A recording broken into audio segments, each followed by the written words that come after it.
Hi again, everybody. Welcome to another Yukon Bob video. If you're a follower of this channel, you'll know that in the last episode, entitled I Sucked Up Some Rocks, I sucked up some rocks. I was out on Lake Simcoe, my first ride of 2021, and I started up the Seadoo in water that was just too shallow, and I sucked some rocks up into the intake through the grate, and they hit the impeller. You could hear them hitting. Here's a clip of what that sounded like from just a few days ago when I sucked up those rocks.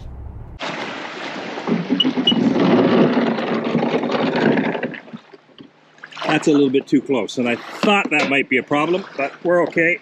Not a very nice sound. As a result of that, I had to crawl all the way back at 1-2 kilometers an hour. That's all the propulsion I had, to a marina nearby. It wasn't really even a marina because it was closed because of COVID. Just a place that I could tie up the Seadoo to in a little town called Beaverton.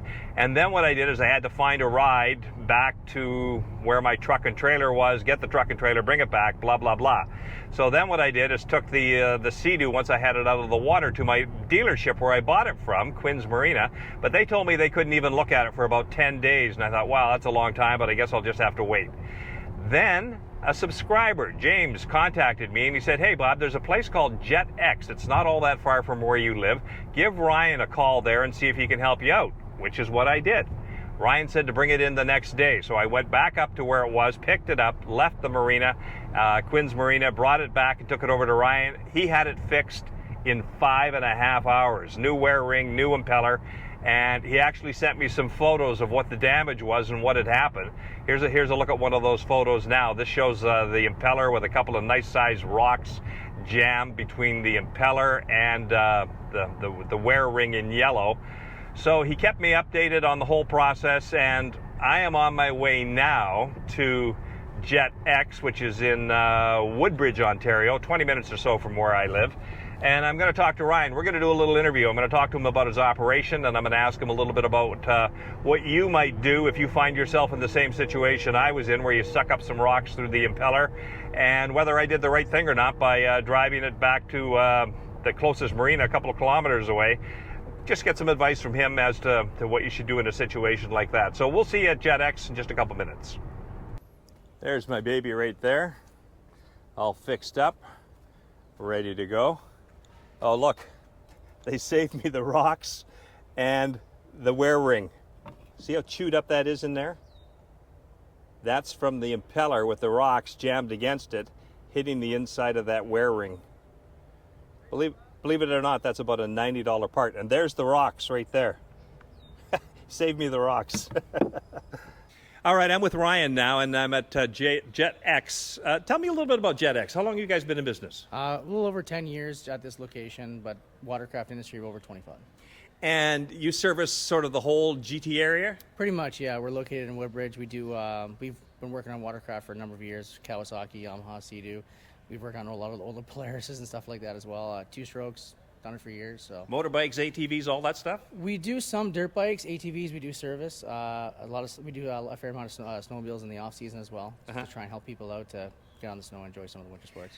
Let me tell you, your service has been exceptional. I mean, I came in here and you had me turned around within 5 hours. The impeller was off. You had a new wear ring put on. And you know, the thing that I really liked about it is that you actually sent me some photos of what you were doing. You showed me the damn rocks that were in the impeller, which was really cool. Yeah, no problem. That's what we're here for. We're here to help people and enjoy the summer, and that's what we're here for.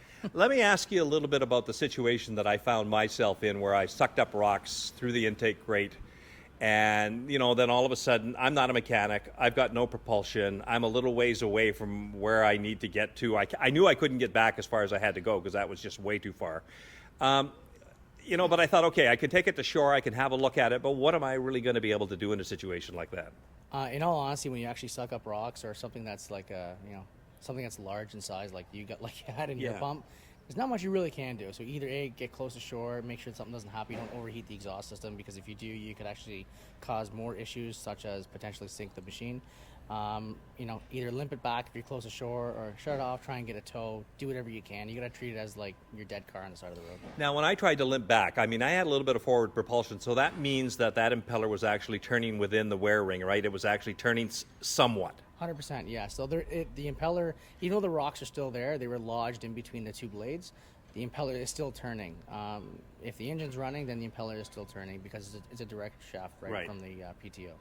Any danger that I could have damaged the shaft or done some damage to, I don't know, bearings or anything like that by actually trying to keep moving when I had those rocks stuck in there like that? Not necessarily, no. It depends on how much rocks, or if you kept, if the actual engine was locked and you kept trying, then yeah, maybe you could have done some potential starter damage or anything along the drive line where you're trying to force something to turn over when it's not supposed to.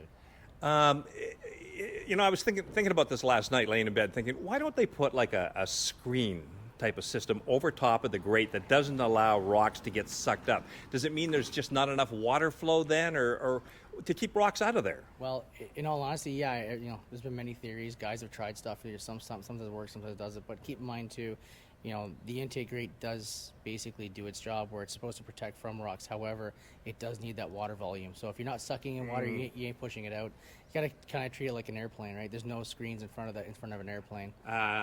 Good point. Good point. All right, listen, thank you very much. Getting me in, getting me out, turned around, less than 24 hours. Fantastic, and the service that went along with it was just great. So tell me your address and where you're at. 5781 Highway 7 in Woodbridge, and we're here to help. And you got a website? I do, yeah, jetx.ca, and we also do a lot of performance work with our jetxtuning.ca as well. Ryan, thanks so much. My pleasure.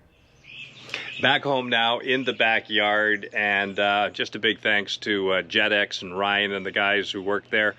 Great service. Thanks very much, guys.